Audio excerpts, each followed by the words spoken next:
Good afternoon. This is All India Radio. I'm Anuja Kumar, and with me is Tanvi Taneja with the Midday News.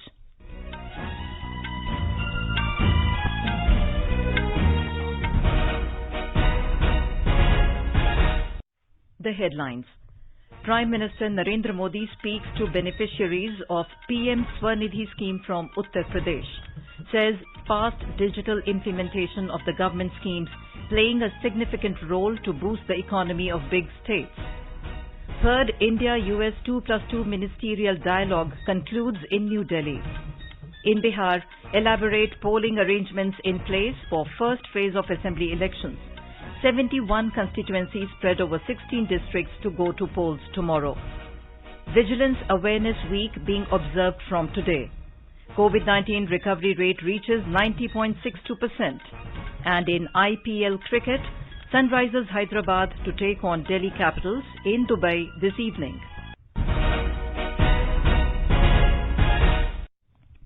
As the nation fights the COVID-19 pandemic, we begin with a message of precaution to stay safe and protected by following these 3 simple steps. Wear a face mask, maintain 2 gaz ki duri for social distancing, focus on hand and face hygiene. And now the news in detail. Prime Minister Narendra Modi today urged people of the country to not become lenient about precautions related to corona during this festive season. He said with the strict adherence to social distancing, we will be able to defeat the deadly virus. He was speaking to the beneficiaries of PM Street Vendors Atmanirbhar Nidhi, PM Swanidhi scheme in Uttar Pradesh. Mr. Modi said that many government schemes like Jan Dhan, Ayushman, Ujjwala, PM Swanidhi have helped people of the country to fight the corona pandemic in a better way, and we showed the world that people of the country can face any challenge and turn the situation around. He said that the banks are now reaching the poor in the country, and it is the result of the continuous work of the government. Speaking about the PM Swanidhi scheme, Mr. Modi said that such scheme for street vendors was introduced for the first time after the independence in the country. योजनाओं में ये गति देश पहली बार देख रहा है। गरीबों के लिए घोषणाएं इतनी जल्दी प्रभावी तरीके से जमीन पर उतरेगी, ये भूतकाल को देखते हुए कोई कल्पना भी नहीं कर सकता था। स्ट्रीट वेंडर्स के लिए बिना गारंटी के किफायती ऋण के लिए इस तरह की योजना तो आजादी के बाद पहली बार बनी है। आज देश आपके साथ खड़ा है, आपके श्रम का सम्मान कर रहा है। आज देश सामाजिक ताने बाने में, आत्मनिर्भर भारत में, उस अभियान में आपके योगदान को भी पहचान रहा है। The swift implementation of the scheme is significant. Not only is the process fast and digital, but also there is no need for a middleman to get the benefit of the scheme. He said that street vendors have a significant role in the economy of big states like Uttar Pradesh, and it will also play an important role in decreasing the rate of migration due to unemployment. गरीबों के लिए बनी अन्य योजनाओं की तरह ही इस योजना में भी टेक्नोलॉजी का ज्यादा से ज्यादा इस्तेमाल किया जाएगा। कोई कागज नहीं, कोई गारंटर नहीं, कोई दलाल भी नहीं और किसी सरकारी दफ्तर के बार बार चक्कर लगाने की भी जरूरत नहीं। एप्लीकेशन आप खुद भी ऑनलाइन अपलोड कर सकते हैं और किसी कॉमन सर्विस सेंटर, नगरपालिका कार्यालय या बैंक ब्रांच में जाकर भी आवेदन अपलोड करा सकते हैं। इसका परिणाम आज ये है कि किसी भी रेहड़ी पटरी वाले को, स्ट्रीट वेंडर को अपना काम फिर से शुरू करने के लिए किसी दूसरे के पास जाने की मजबूरी नहीं है। The scheme was launched on 1st of June 2020 by the Union government to help the street vendors resume their livelihood activities which were impacted by COVID-19. It aims at facilitating working capital loan of up to 10,000 rupees at a subsidized rate of interest. On this occasion, loan under the scheme was transferred to around 3 lakh beneficiaries of Uttar Pradesh. जो व्यक्ति हमसे सामान लेने आता है, तो sir हमें वो बड़ा फोन चलाना नहीं आता, तो हमसे वो कहता है कि पेटीएम में पैसे डल गए। तो हमने बोला रुक जा अभी देखते हैं, तो पहले से बटन को दबा के देखते हैं, रुपए प्राप्त हुए। आपने सुना? हाँ सुना। हाँ तो अच्छा है ना? पैसे जमा हो जाते हैं उसमें? हाँ जी, हाँ जी, हाँ जी। हाँ। सामने वाला पागल नहीं बना सकता हमें। अच्छा, तो इतनी जल्दी लोन मिल जाने से आपको और भी फायदा होगा। ये बताइए कि आपके परिवार में और कितने लोग हैं? सर मैं हूँ, मेरे पति हैं, 3 बेटियां हैं मेरे पे और एक छोटा वाला लाला है, 3 साल का है जो। बच्चों को पढ़ाना शुरू? हाँ जी सर, आपकी दुआएं बस। This was a beneficiary Preeti speaking to the Prime Minister. The Prime Minister also encouraged her to do maximum transactions through digital payment, which will in turn give her more benefit. Another beneficiary, Arvind from Varanasi, told the Prime Minister that he sells momos and coffee at Durga Kund in Varanasi, and the monetary help from the Swarnidhi scheme helped him a lot, and he doesn't even have to go to the officials for the formalities. मुझे ज्यादा भाग दौड़ नहीं करनी पड़ी। सभी लोगों को फार्म भरवाए नगर निगम। 1 हफ्ते के बाद बैंक में बुलाया गया। मेरा खाता यूनियन बैंक सोनापुरा शाखा में है। बोला गया सर आपका लोन आया हुआ है 10,000 रुपए का। आप एक आधार कार्ड और जो नगर निगम का आपका सर्टिफिकेट है और बैंक का पासबुक दे दीजिए, मैं आपका 15 मिनट में लोन सेशन कर दूंगा। तो मैं भाग के घर गया और लेकर के आया। उन्होंने तुरंत अपना भर दिया और दूसरे दिन मेरे खाते में 10,000 रुपए आ गए। Vijay Bahadur, another beneficiary of this scheme from Lucknow, said that he was able to expand his business with the money he got under the scheme. Chief Minister Yogi Adityanath and the state ministers were also present in the function, which was telecast in all districts of the state. The function of virtual interaction with the Prime Minister was organized in all 651 local bodies of the state. Arrangements were made for live broadcast at these places with adherence to all the social distancing guidelines. Under the PM Swarnidhi scheme, around 7 lakh street vendors have been identified in the state and more than 6,40,000 have applied for loan under the scheme. The state government has approved loan of around 3.62 lakh vendors, out of which around 3 lakh vendors got the money today. The third India-US 2+2 ministerial dialogue was held at Hyderabad House in New Delhi. From the Indian side, Defence Minister Rajnath Singh and External Affairs Minister Dr. S. Jaishankar led the delegation. US Secretary of State Mike Pompeo and Secretary of Defence Mark Esper led the US delegation. In his opening remarks, the External Affairs Minister said, at a time when it is particularly important to uphold a rules-based international order, the ability of India and the US to work closely in defence and foreign policy has a larger resonance.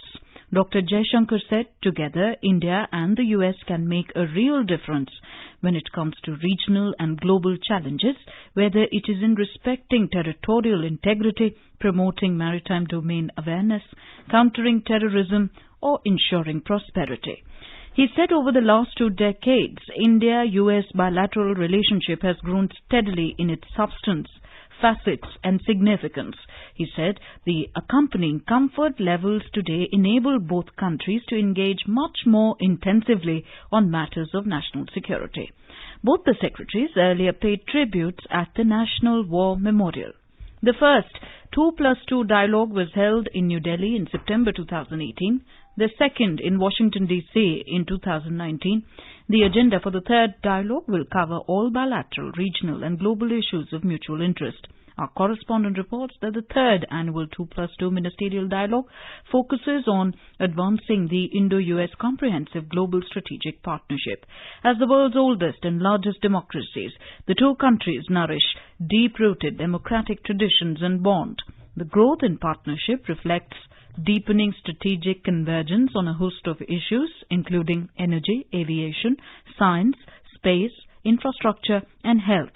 The dialogue in just over 2 years' span demonstrates the high level of commitment by both the countries towards the shared diplomatic and security objectives. National Security Advisor Ajit Doval had a meeting with U.S. Secretary of State Mike Pompeo and U.S. Secretary of Defense Mark Esper at the South Block in New Delhi today. They discussed a number of issues and challenges of strategic importance. Both sides highlighted the need to take forward shared objectives and build capabilities across all domains so as to ensure a safe, stable and rule-based regional and global security environment. The Vigilance Awareness Week is being observed from today till the 2nd of November. This year, the theme is Satark Bharat, Samriddh Bharat, Vigilant India, Prosperous India. Central Vigilance Commissioner Sanjay Kothari administered the pledge at Central Vigilance Commission, New Delhi. Speaking on the occasion, Mr. Kothari said, "We all should work with integrity and probity." ये सप्ताह इसलिए मनाया जा रहा है कि हम लोग सब इंटीग्रिटी से और प्रॉबिटी से काम करें और इसके लिए प्रोत्साहित करें। इस सप्ताह को मनाने का एक और भी ध्येय है कि जो भी चीजें हैं आम आदमियों में सभी स्टेक होल्डर्स को हाईलाइट करें।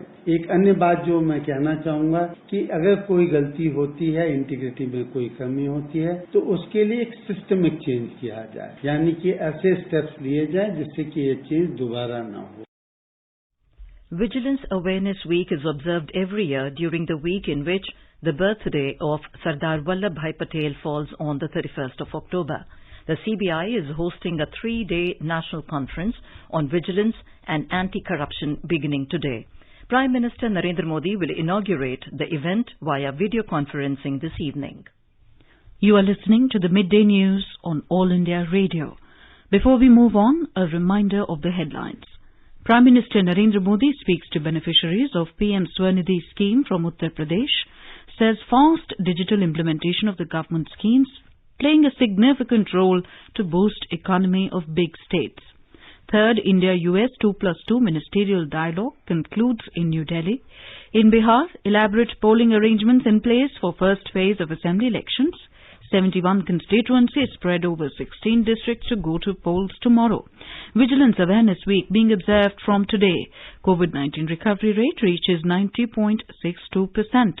And in IPL cricket, Sunrisers Hyderabad to take on Delhi Capitals in Dubai this evening. For quick news updates round the clock, follow us on our Twitter handle at AIR News Alerts.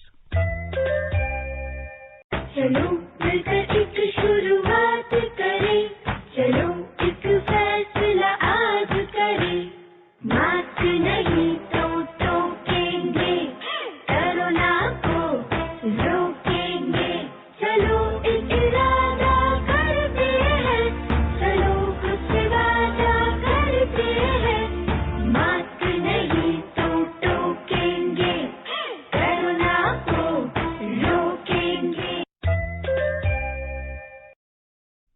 Welcome back.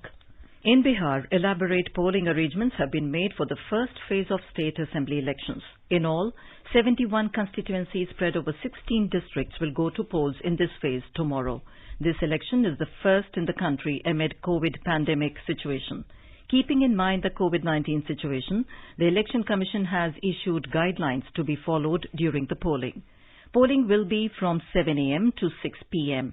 Chief Electoral Officer H.R. Srinivas said out of the 71 constituencies, 35 are in Naxal-affected areas where it will be held in a staggered manner.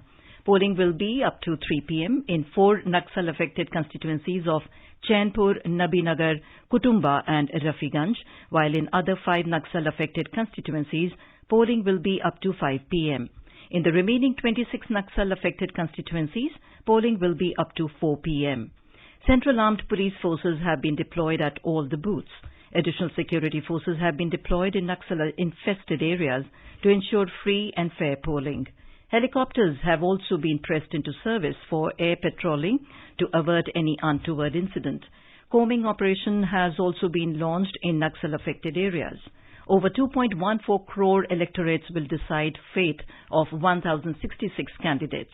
In NDA, BJP is contesting on 29 seats, JDU in 35 and Hindustani Awam Morcha on 6 seats. The Vikashsheel Insan Party has fielded 1 candidate.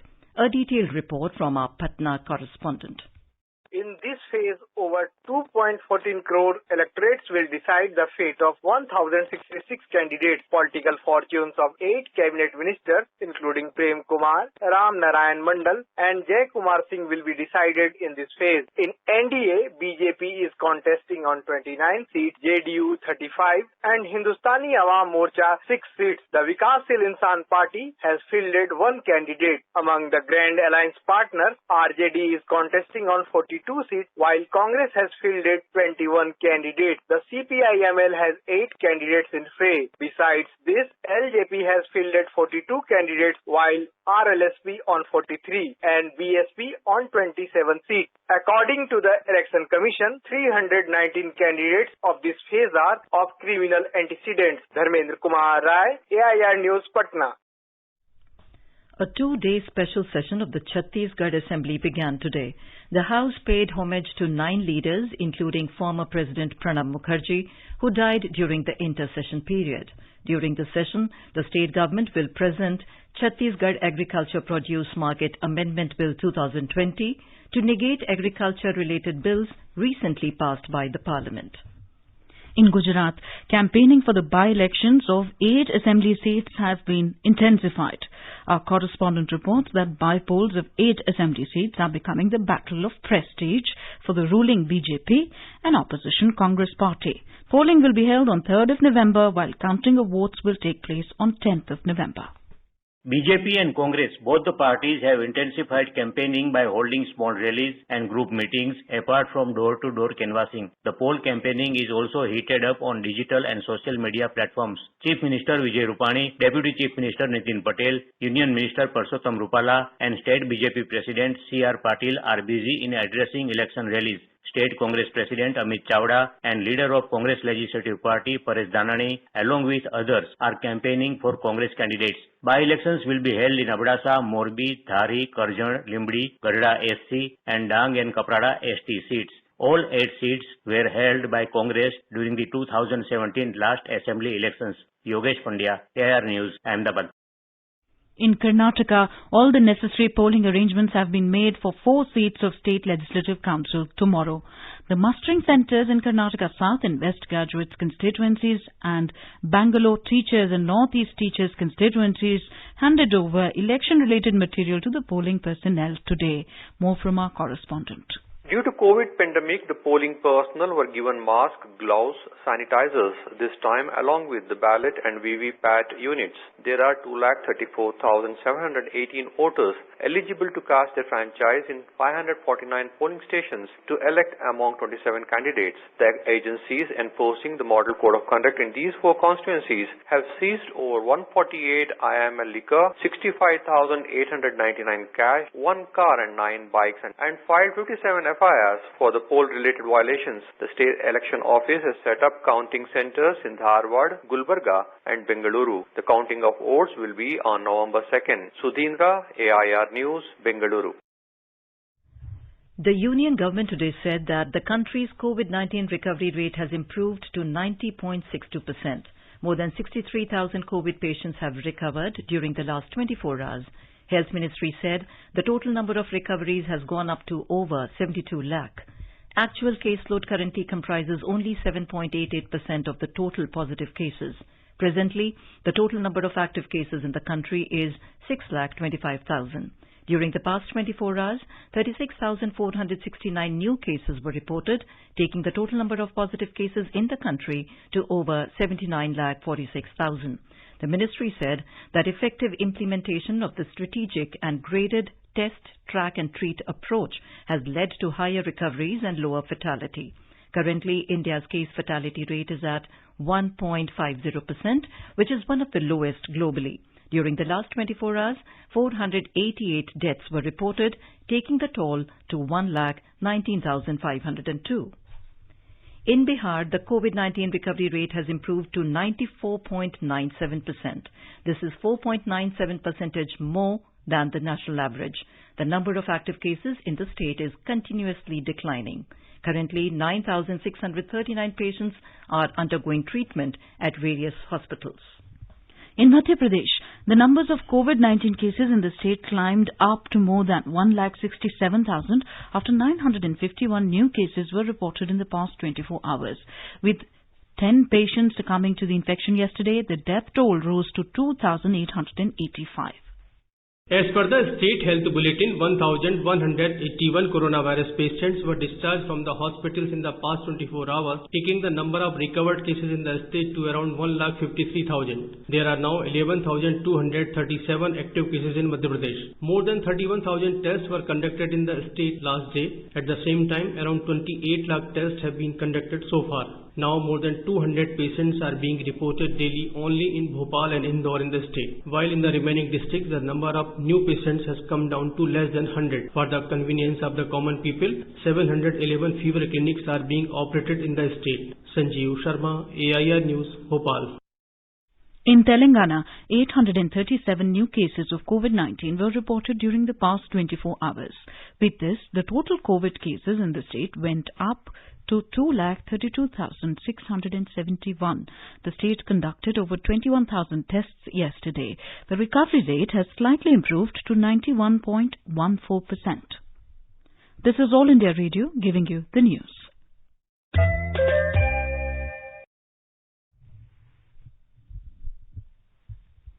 The nation celebrates 145th birth anniversary of India's Iron Man, Sardar Patel, on 31st of October. The day is also earmarked as the Rashtriya Ekta Divas across the country. In the run-up to the event, All India Radio News brings to you select excerpts from the speeches of the Iron Man of India from its archives.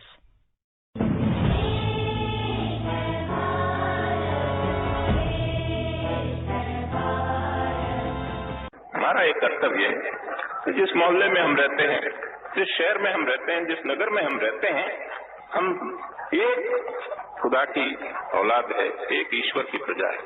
हम सब एक माँ बाप के फर्जंद है, इस प्रकार हम रहना चाहिए।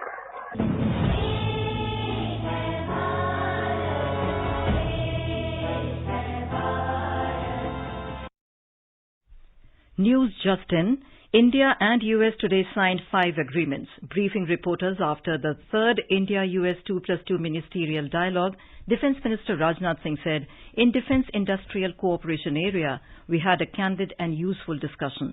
He said our military-to-military cooperation is progressing very well. Mr. Singh said he highlighted the capabilities of Indian defence industries. He said signing the Basic Exchange and Cooperation Agreement, BECA, today is a significant achievement. Rajnath Singh said we shared assessment of security situation across the Indo-Pacific. He said we also agreed that upholding rules-based international order and upholding the territorial integrity and sovereignty of all the states is essential. Union Road and Highways Minister Nitin Gadkari virtually laid the foundation stones for 9 national highway projects in Tripura through video conferencing this morning. Under today's awarded highways projects, 2,752 crores will be spent for development of 262 kilometers of roads in the state. The minister also announced that his ministry will prepare DPR for 4 more national highway stretches, including 4-lane bypass in Agartala. These projects' total length will be 365 kilometers with an estimated cost of 7,520 crore rupees. Mr. Gadkari said that the new projects included 21.4 kilometer Jolaibari-Belonia of NH 108A, which will give a way to smooth communication and trade relations with neighbouring Bangladesh. Donor Minister Dr. Jitendra Singh, Union Minister of State for Road Transport and Highways General V.K. Singh, Tripura Chief Minister Biplab Kumar Deb and other state ministers, MPs and senior officials of both centre and the state government were present in the function. 18 more individuals have been declared terrorists under the Unlawful Activities Prevention Act, UAPA. The Home Ministry said the Union Government had amended the Unlawful Activities Prevention Act 1967 in August 2019 to include the provision of designating an individual as a terrorist. Prior to this amendment, only organizations could be designated as terrorist organizations. The News Services Division of All India Radio, in its bilingual live phone-in program tonight, will bring you a special discussion on COVID-19. Dr. Ghanshyam Pangte, Professor of Medicine at Lady Hardinge Medical College, will participate in the discussion. Listeners can ask questions to the experts on toll-free telephone number 1800-115767. One can also ask questions on telephone number 011-2331-4444 and post queries on our Twitter handle @AIR News Alerts by hashtag AskAIR. This can be heard on FM Gold channel and additional frequencies from 9:30 p.m. onwards. This program will also be available on our website newsonair.com and on our YouTube channel News on AIR Official. You can also follow us on the News on AIR app for updates. President Ramnath Kovind today paid homage to former President K.R. Narayanan on his birth anniversary at Rashtrapati Bhavan. The President and the officials of Rashtrapati Bhavan paid floral tributes in front of a portrait of K.R. Narayanan. Gujarati film superstar and actor-turned-politician Naresh Kanodia passed away this morning. He was 77. He was suffering from COVID infection along with other comorbidities and was undergoing treatment at Ahmedabad-based UN Mehta Institute of Cardiology and Research Centre. Kanodia represented Karjan Assembly seat from 2002 to 2007. He worked in more than 100 Gujarati films. He, along with his brother Mahesh Kumar, who passed away just 2 days ago, used to run the highly successful orchestra Mahesh Narration Party. Naresh Kanodia's son Hithu is the incumbent MLA from Eider Assembly constituency in North Gujarat. Kanodia started his film career with Veni Ne Avya Full. In a tweet, Prime Minister Narendra Modi has said that in a span of just 2 days, the country has lost both Mahesh and Naresh Kanodia. Mr. Modi said their contribution to the world of culture, especially popularizing Gujarati songs, music and theatre, will never be forgotten. The Supreme Court has ordered the Allahabad High Court to monitor the ongoing investigation into the Hathras gang rape case. The order came on a PIL filed by social activists demanding a court monitoring of the case. The Apex Court also said all aspects of the investigation will be examined by the Allahabad High Court. At present, the case rests with the Central Bureau of Investigation, CBI, which may approach the High Court with its investigation status report. And now let us take a look at the weather forecast for the day. The national capital Delhi will be experiencing mainly clear sky. The temperature will hover between 14 and 32 degrees Celsius. In Mumbai, sky will be partly cloudy. The lower level of temperature in the metropolis was 23 degrees Celsius and the upper level will be around 34 degrees. Chennai will have generally cloudy sky with light rain or drizzle. The temperature will oscillate between 26 and 34 degrees Celsius. Kolkata is expected to have partly cloudy sky. The minimum temperature in the metropolitan was 25 degrees Celsius and the maximum will be around 32 degrees. Jammu and Srinagar cities will have mainly clear sky. In Jammu, the minimum temperature was 12 degrees Celsius while maximum will be around 31 degrees. In Srinagar, the minimum temperature was 0 degrees Celsius and maximum will be around 21 degrees. Leh will have mainly clear sky. Minimum temperature was -2 degrees Celsius while the maximum will be nearly 14 degrees. Gilgit will witness mainly clear sky with temperature hovering from 3 to 25 degrees Celsius. In Muzaffarabad, lower limit of temperature was 10 degrees Celsius while upper limit will be around 27 degrees. The sky will be mainly clear. In Dehradun, the temperature will hover between 12 and 30 degrees Celsius. The city will have mainly clear sky, becoming partly cloudy towards afternoon or evening. Chandigarh is likely to witness mainly clear sky. Minimum temperature was 14 degrees Celsius and the maximum will be around 32 degrees. In Hyderabad, the minimum temperature was 18 degrees Celsius while the maximum will be around 32 degrees. The city will have partly cloudy sky with haze. Ahmedabad is expected to have mainly clear sky. The city will have minimum temperature of 19 degrees Celsius while maximum will be around 35 degrees. In IPL cricket, Kings 11 Punjab beat Kolkata Knight Riders by 8 wickets in Sharjah last night. Punjab achieved the victory target of 150 in 18.5 overs after losing 2 wickets. In today's fixture, Sunrisers Hyderabad will clash with Delhi Capitals in Dubai. And now, before we end the bulletin, the headlines once again. Prime Minister Narendra Modi speaks to beneficiaries of PM Swanidhi scheme from Uttar Pradesh. Says fast digital implementation of the government schemes playing a significant role to boost the economy of big states. India and US today signed 5 agreements. Third India-US 2+2 ministerial dialogue concludes in New Delhi. In Bihar, elaborate polling arrangements are in place. for first phase of assembly elections. 71 constituencies spread over 16 districts to go to polls tomorrow. Vigilance Awareness Week being observed from today. COVID-19 recovery rate reaches 90.62%. And in IPL cricket, Sunrisers Hyderabad to take on Delhi Capitals in Dubai this evening. For details of these stories and more, log on to our website www.newsonair.com and News on AIR app. And with that, we end the Midday News.